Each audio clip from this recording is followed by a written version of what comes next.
All right, everybody, you have just tuned in to the Steel City Blitz Steelers Podcast, presented by 26shirts.com/Pittsburgh, where they've got a brand new shirt out for your purchasing enjoyment.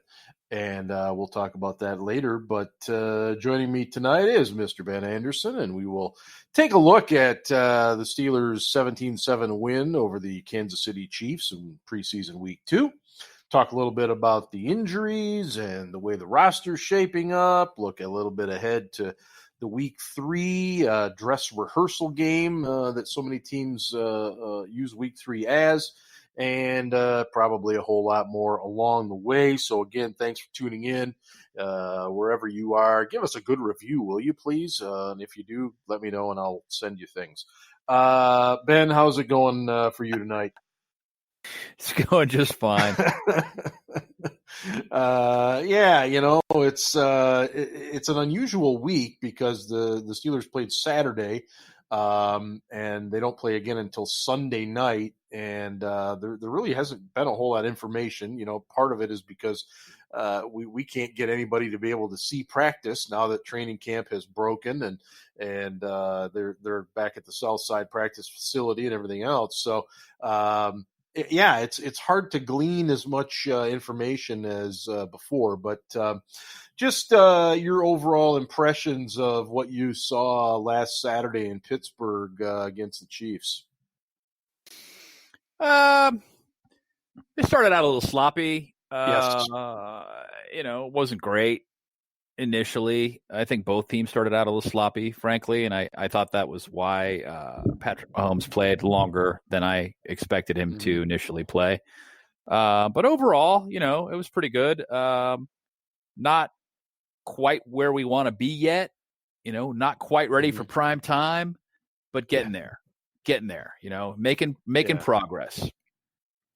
Well, the team plays in prime time this week, so they're not going to have any opportunities to wait around much longer. But, I agree 100% on the sloppy part. Drop balls, fumbles, just overall sloppy play. And, again, this was the team's first game coming off of the sudden and really tragic passing of wide receivers coach Daryl Drake. And, I think Mike Tomlin, and rightfully so, he later post-game praised the team for its focus. And I think you could kind of see that focus come in as the game wore on.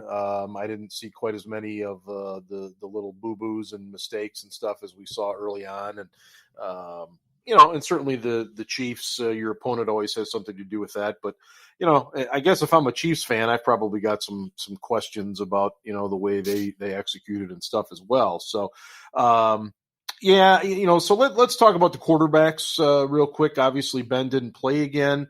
We do understand, and again, Tomlin hasn't said much this week, but it sounds like, he is going to dress and play. We just don't know how much yet. Where are you with the Dobbs-Rudolph debate after 2 weeks now? I still think Rudolph's outplayed Dobbs, and that's not to say that Dobbs is terrible, right, by any stretch of the imagination. I just think Rudolph's been better, and Mike Tomlin, to the point that he made about there not being any separation in that competition.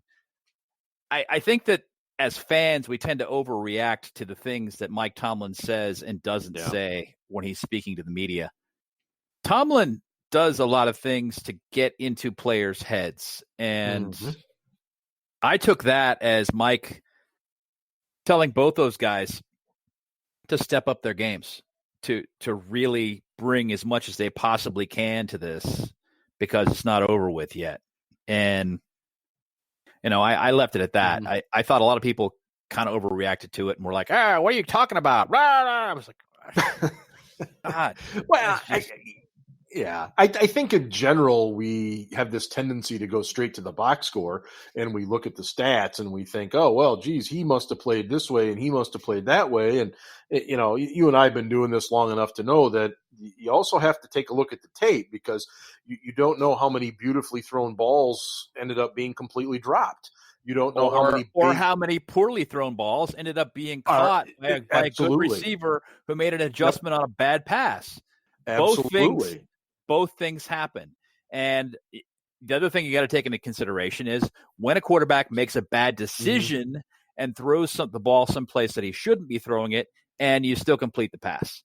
Yeah, that happens too. Yep. So the stats don't tell the whole story. No, and that's exactly right. And I'm with you. I have Dobbs trailing Rudolph right now for that backup job, and I still am not 100% sure Devlin Hodges has done enough to put any pressure on whomever the third guy is going to be. I don't think, and I like him. Cut you off like mid-sentence there. Yeah. But I don't think he's going to, Mark. I don't think that he's going to be able to outplay either one of those guys. The question is whether or not they see enough in Hodges that they go, well, we've got 4 quarterbacks who are competent to be NFL quarterbacks. You know, we've got a starter, we've got a backup, and we've got a developmental third-teamer in this guy, Hodges. Do we keep Hodges and trade away one of our other backups to try and get something in value?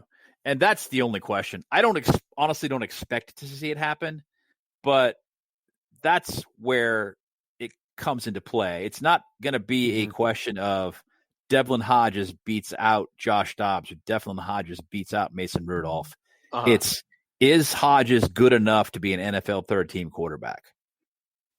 Well, and as you know, if you're playing your third-team NFL quarterback, you're not going to be winning games in most cases. My only concern with him is I've seen enough of him that I do like him. I think he's got some skills. I think he's got some abilities. I would just be worried to stick him on a practice squad. I don't know how long he would stay there. Of course, if another team does pick him up, they have to put him on the active roster for the rest of the year, which – again, that may or may not happen, but I don't see him getting put on the practice squad if he gets cut. They're not going to keep a 4th quarterback.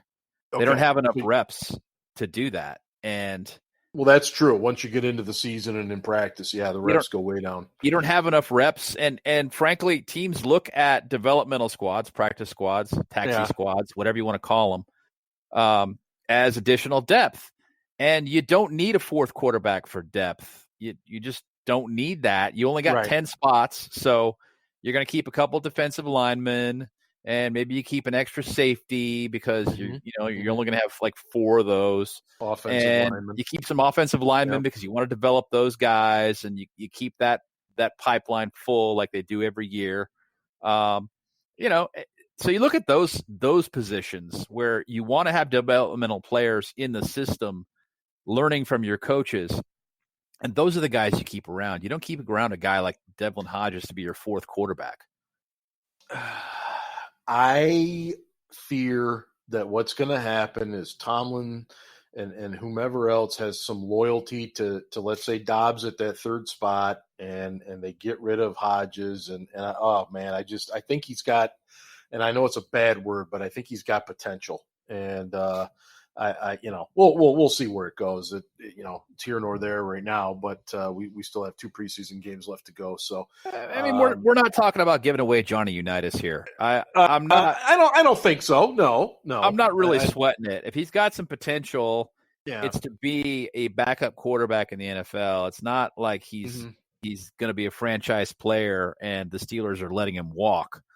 So I'm not really going to sweat it. I hope that if he does get cut by the Steelers, that he catches on someplace else and that he continues to play because he's a fun player to watch. Yeah, and if that does happen, I hope it's a team not in the AFC. No, I'm kidding. I look, I think the kid's got some talent. No, he's not Johnny U, but it wouldn't be beneath the Baltimore Ravens to sign the kid.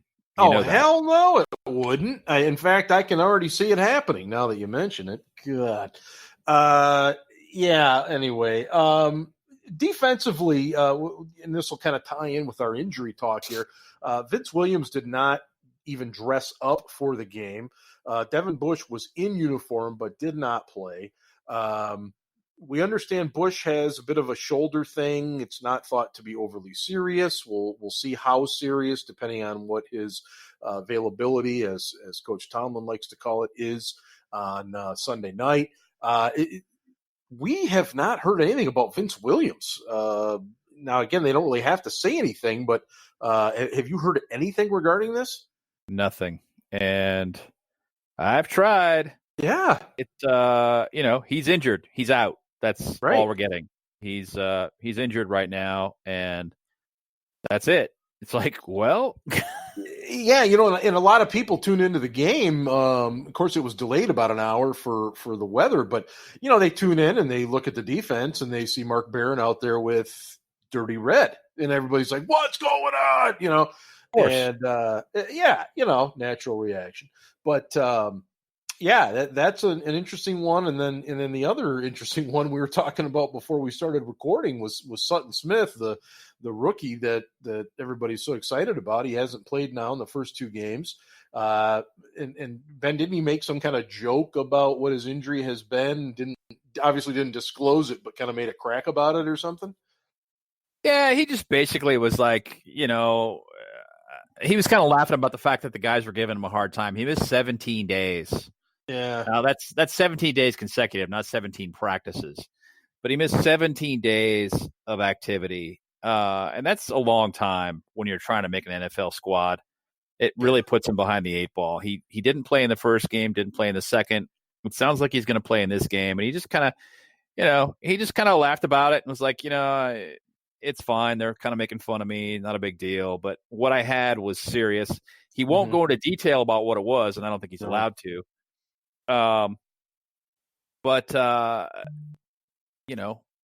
Apparently it was a significant injury, and he feels lucky to be back participating again at this point. Yeah, and so all you can do is speculate, and I'm not going to do that because it could be any number of things. But like you said, definitely behind the eight ball. He's going to have to play catch up, and he is practicing, so hopefully that means we'll see him in some action this coming weekend down in Tennessee.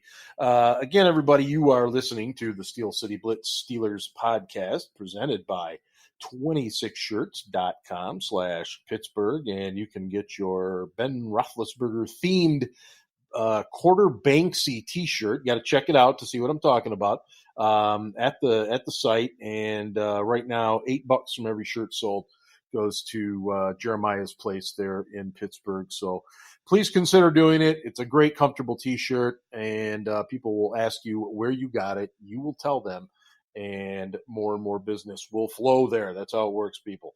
The tight end situation, Ben, Vance McDonald is a tad dinged up. He's kind of in this day-to-day thing, which he practiced today, apparently.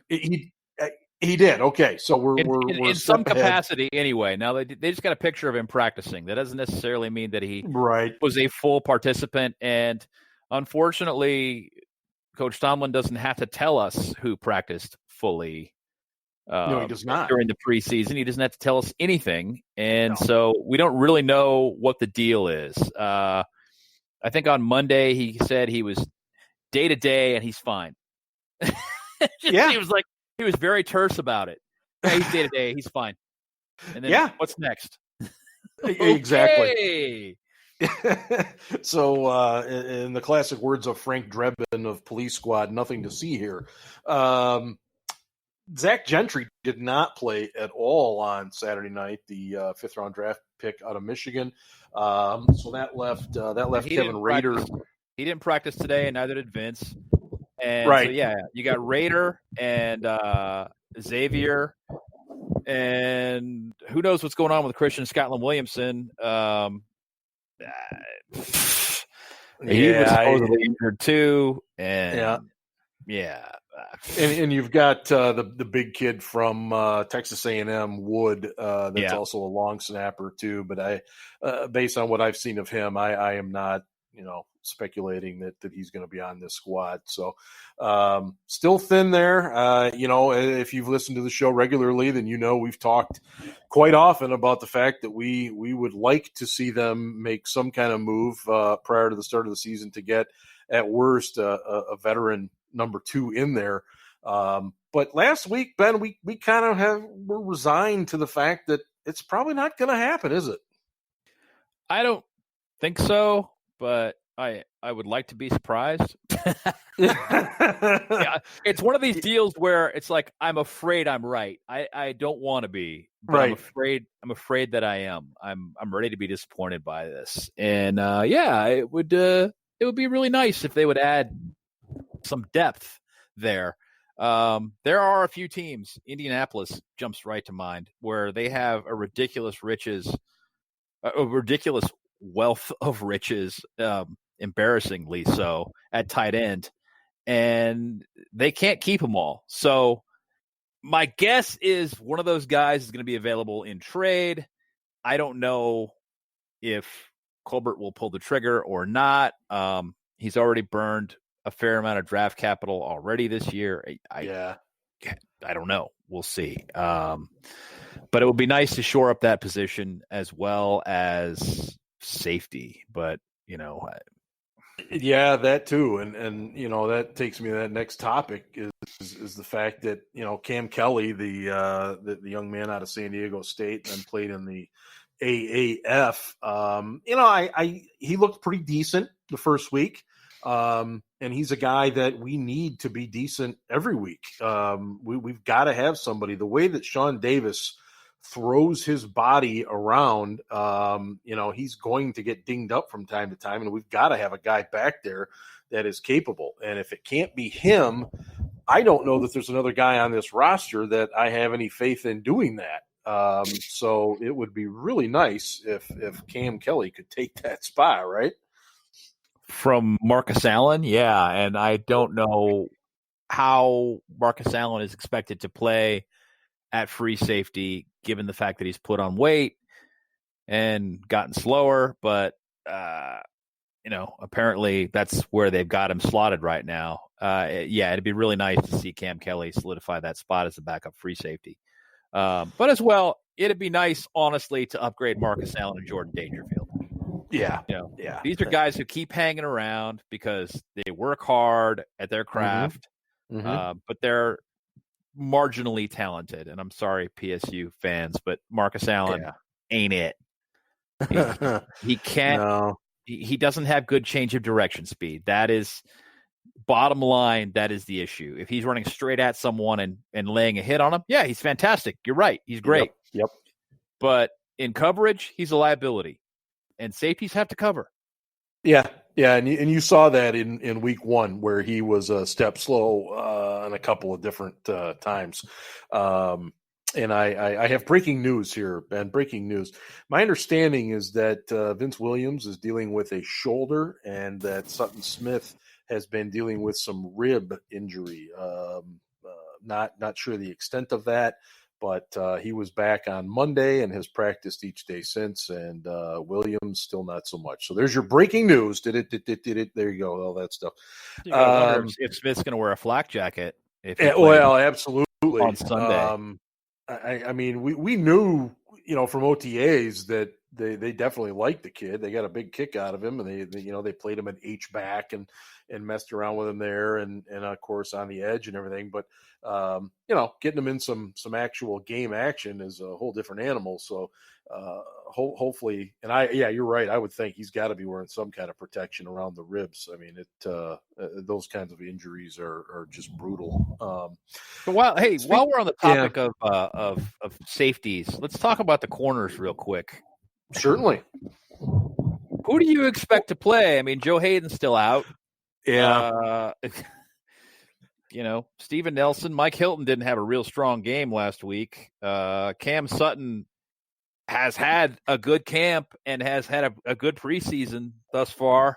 Yeah. I'm kind of wondering if things are going to pivot there and Cam Sutton isn't going to end up taking that nickel spot away from Mike Hilton.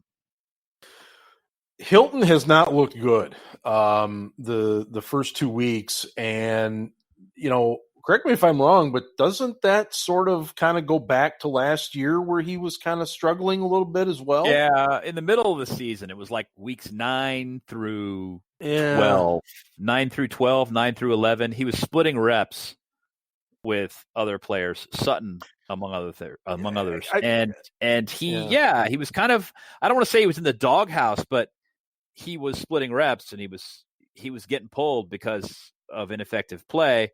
And then this Mm-hmm. year, he wasn't going to sign his exclusive rights tender. Finally Right. did, but he wasn't going to. He was hoping to get an enhanced contract. And if the guy doesn't top the depth chart at nickelback, he's not getting that contract. No way. And he's. I think we become enamored with him because he's an excellent pass rusher from the slot.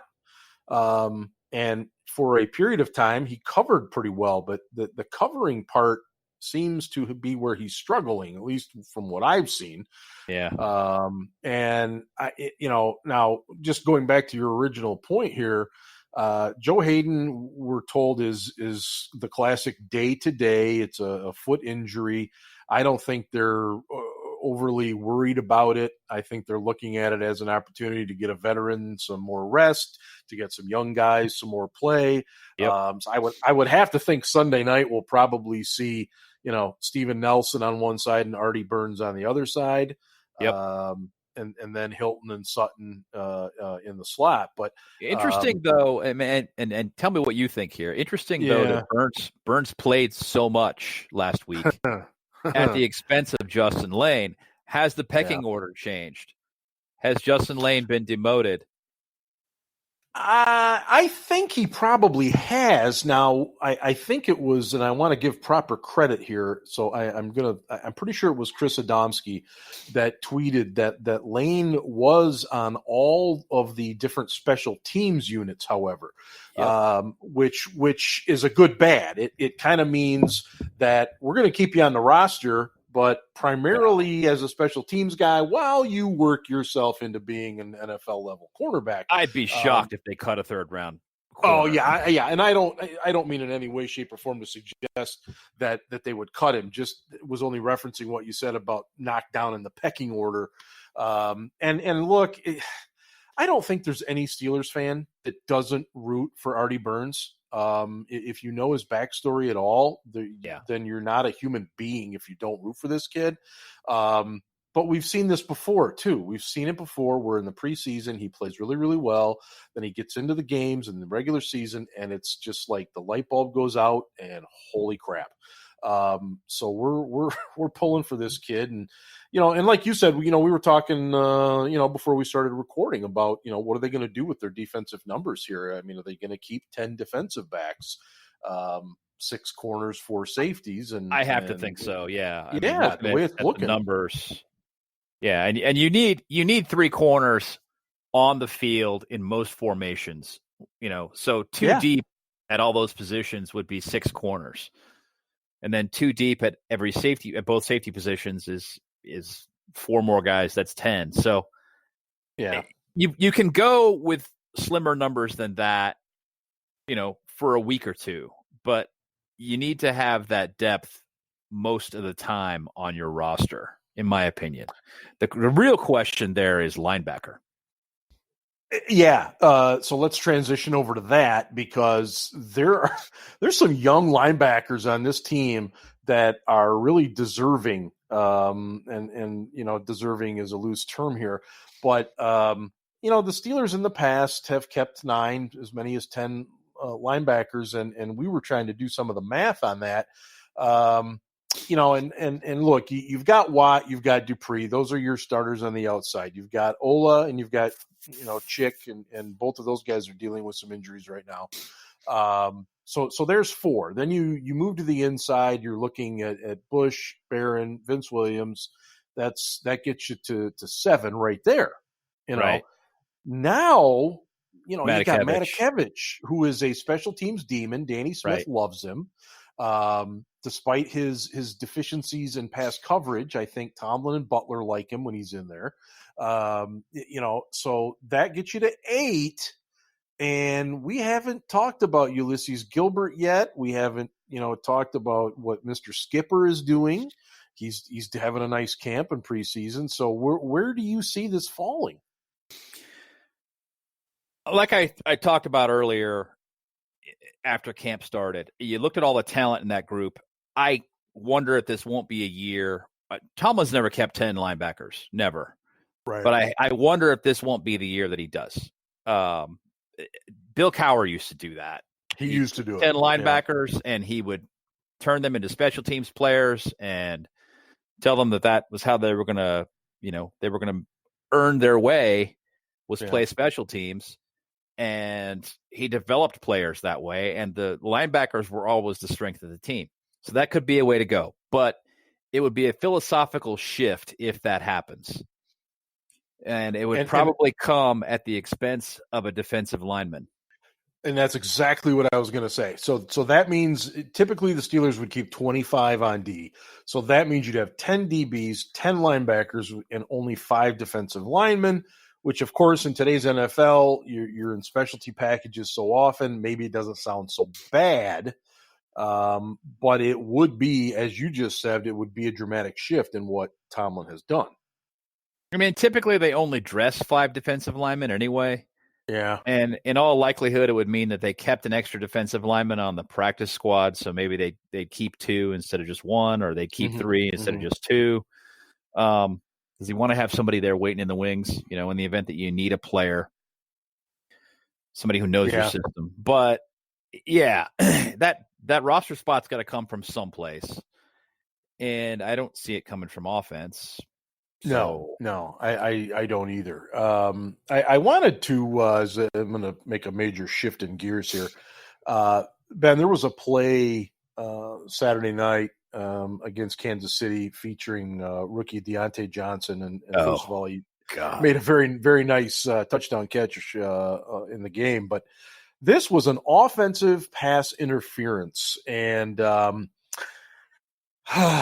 I am not a fan of replay as it is, and this is only going to give me a stroke quicker. Describe what you saw and what took place. I saw a fantastic adjustment on a ball that was thrown short of the goal line, and a receiver baiting the corner into running for the end zone as though it were a corner pattern, and then coming back to the ball, catching it, and willing himself into the end zone. They call that OPI. I didn't see a push-off. No. Okay? And, maybe the ref really thought he did, so he threw the flag. But then Tomlin challenges it, and this is where the outrage comes in. It's like, okay, you're going to call that offensive pass interference. Yeah. All right, but you're going to review it, and you're going to reverse it, because it was very obvious that whatever Johnson did there did not impact the trajectory of the corner who was running past him into the end zone one little bit. So you're going to do that because it was obviously a soft little ticky-tack penalty. What the NFL said, what they contend, is that the camera angle did not show them definitive proof, did not give them a definitive reason to believe that was not offensive pass interference. So they upheld the penalty. Right. So basically, it's you get the call wrong, and we're going to review it, and we're still going to be wrong. And the whole point of reviewing these calls was to get them right. It was I was apoplectic when I watched it. I was like, you got to be kidding me. What the hell? It's just preseason. It's just preseason. It doesn't matter. It was still a nice play by an upcoming rookie. Yep. And he looks like he could be a good one. We'll see. It's still preseason. Oh, yeah. I don't want to read too much into it. We did that last year with James Washington, and he didn't do anything last season. But it was, it was bad. I'll stop. No, it was, and what the piece that alarms me, if I'm an NFL fan, which we are, is the fact that Al Riveron, the NFL offices, said referred to the fact we didn't have a different angle. Well, isn't the idea of using review that you have multiple angles with which to review the play, thus getting it correct? If you looked at it from behind, as the official is seeing it, and he's the only one that could see it from that view because we all saw it from the front, does Deontay Johnson have a hand on the guy's back? It looks like it may be in that position, but there is clearly no push off. It looked to me like he pushed him on the hip. And it wasn't like he didn't push him hard. He just touched him, stopped. Right. Yeah. Honestly, what I thought he did was he used the other player's momentum to stop himself to come back to the ball. And I was like, oh, God, that is a great adjustment. That is amazing. Wait, that's offensive pass interference? Are you kidding me? What? Well, and I hate to mention his name on our show, but it reminded me a little bit of those stop routes, those routes that Antonio Brown runs, where he got so good at putting his hand on the defender's hip, just a little bit of a shove to give himself some room, make the catch, and the defender turns around immediately screaming for the pass interference on Brown, and rarely was it ever called. It reminded me of that. And not even close to as obvious. I hope, as you said, this is one of those things where they're calling a lot of things in the preseason in an effort to get it out of everybody's system so that they're not doing it in the regular season. But this is one that, man, if you're going to review these things, then you've got to have better angles with which to review, because the kid ran a wonderful route and did everything he was supposed to do right, and should have had a touchdown for it, and in the end did not. Okay, back to injuries for a minute. There are two that worry me big time. One is with Marquise Pouncey. The other is the guy next to him, David DeCastro. Now, my understanding is both guys are dealing with kind of back issues, and you know this, and I know this. Back issues are bad news, but I'm hoping that these aren't serious. My bigger issue, Ben, is what happens if these things linger into week 1 of the regular season? What does that offensive line look like? Well, what I'm told is that Pouncey's really being held out as a precaution. Mm-hmm. It's not that significant. I'm getting less definitive news on David DeCastro right now. Right. So let's just say hypothetically that DeCastro can't start, then BJ Finney plays, because you have to think at this point, given as poorly as Chuks Okorafor has played in the first 2 preseason games, that he's not going to be the starter at right tackle. They're giving him every opportunity to win that job, but he's not seizing it. So it'll be Matt Filer out there on the right tackle, which means Finney plays guard. And they probably dress Chuks and who? Fred Johnson? And he's looked very good. He has. He's an absolute mauler at guard. But let me go to the extreme here. If both Pouncey and DeCastro are not 100% and can't go, we've always liked Filer better at guard than we have center, but he's your backup center primarily, so he plays center. Do you kick Filer down? You mean Finney? Finney, I'm sorry. Yeah, Finney, thank you. If you have to do that, then you put Finney at center, and then I don't know. Looking back at their history, no, they probably do not move Filer down to guard. They start someone else in there at guard, and you have to. In my mind right now, that guy probably is your fourth guard is Fred Johnson, if there's a fourth guard. And Derwin Gray looks like he could be great. I just don't see where there's room for him on this roster. It just looks to me like he could develop into a good player. He's got more versatility than Fred Johnson does. I suppose he does. He's a little more agile, but he's not quite the road grading. No. Right guard that you like. No, Johnson. If you guys haven't seen Fred Johnson, he is a about 6'7", which is immense for an offensive guard in the NFL. They're big, but they're not usually that big. I just want to avoid having. I mean, if Filer is at right tackle, and we do have to go with a Fred Johnson, okay, so be it. I just, based on what I've seen of Chuks so far, I have no confidence on opening day with him at right tackle, which is weird. That is not at all what I expected. I really thought that Chuks and Filer were going to be neck and neck the whole way through the preseason, and we were going to go, well, what are they going to do? They got a more athletic tackle in Chooks, and they've got a more physical tackle in Filer. What direction will they go? Well, they kind of want Chooks to be a left tackle eventually. Maybe they'll play him to get more experience. None of that has transpired. None of it. No. And it's been a little bizarre because Chooks has been so bad when he played in spot situations before during the regular season. He actually looked pretty good.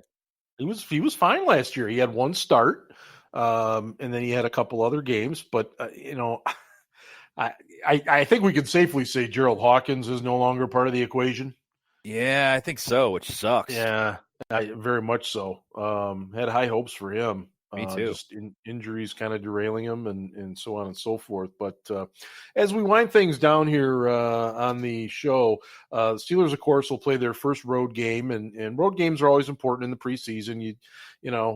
Veterans, not a big deal. You know how to travel, you know how to do things. But for the young guys, it is a learning experience on how the team does this. But what do you expect to see in Tennessee coming up on Sunday night, Ben? I would expect to see most of the starters play for, I don't know, a half. It doesn't sound like Vince Williams is going to play. Right. It doesn't sound like Chicolo is going to play. We know Ola's not playing. So that gives a lot of the young linebackers an opportunity to come in and prove themselves versus good competition, solid competition. Because they're going to get some playing time, earlier in that game than they would have if the situation were normal. That's kind of, it's something to look forward to from my standpoint. Definitely. The offensive line obviously is a little unsettled. Wouldn't shock me at all if Pouncey plays though. And I expect the majority of the starters on offense to play. Ben to play, I wouldn't expect him to come out firing on all cylinders, but you'd like to see him just put together some crisp execution and, come out of there with their heads held up, but also looking at things and going, okay, here's where we can improve this and here's where we can sharpen up on this. And, not a perfect performance, just respectable.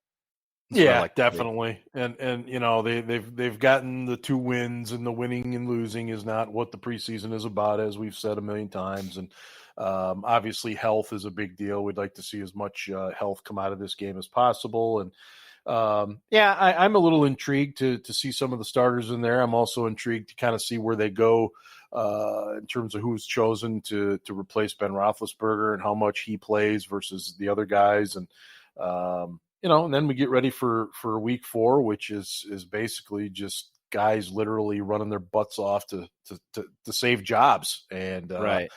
That's what that 4th week is all about. So, Ben, any parting shots here before I wrap things up? Yeah, one quick thing. Fire away. Ed Bouchette reported this week that how much time do I have? Okay. Reported this week that there would not be any contract extensions for Sean Davis, Bud Dupree, or one Javon Hargrave before the season starts. I just kind of wanted to go through that for the listeners real quickly. Yep. I don't like it either. Okay, I'll just start with that. But I do understand it.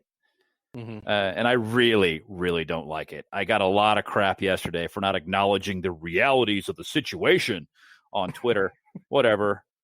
Pound sand, lick ass. I really don't care. I don't like it. I don't have to like it. By rule, the Jesse James catch was not a catch. They changed it because it's a stupid fucking rule. They should change this too, but they're not going to. So I digress. Yes. The long and the short of it is they can only devote so much money to the defensive line. Okay. You're talking about a unit that for the most part fields 2 players in most alignments, 2 players total. So they cannot devote $40-50 million to the defensive line. They just can't do it. That's not in the budget. They've already got $10 million a year going to Cam and $12 million a year going to Stephon Tuitt. Cam is going into the last year of his deal next season. He's going to be due for a raise. The going rate for elite defensive tackles is going to be $16, $17 million a year. That's where Cam is going to be paid next season. So now you got 17 in Cam, you got 12 in Tuitt. That's 29 already. If you pay Javon Hargrave another 10, 11, $12 million, and that's probably what it would take to get him to sign an extension. Now you're at $40 million for 3 players, one of which really is a part-time player. So really the answer here is, do they change the scheme and play Hargrave more, or do they let him leave because they can't afford to pay him? And I'm afraid it's going to be the latter, which sucks, but it is what it is. And just to add to your point, he played 44% of the snaps last year on defense, which you and I think is ridiculously low for his talent and abilities. But it's looking more and more like that's going to be the case. Bud Dupree, as we've said all along, if he has a great year, he's going to go elsewhere and get big money. And if he has a poor year, then he just leaves anyway, and no harm done. Sean Davis, a little bit interesting. Obviously, they feel like he just hasn't lived up to what maybe they hoped he would. So, and obviously they're trying to get Joe Hayden done here pretty soon too, because they don't do deals during the season. Once season starts, that's it. But all right, we are up against it, and once again, thanks for listening to the Steel City Blitz Steelers podcast, presented by 26shirts.com/Pittsburgh. And hey, go Steelers! Ravens suck.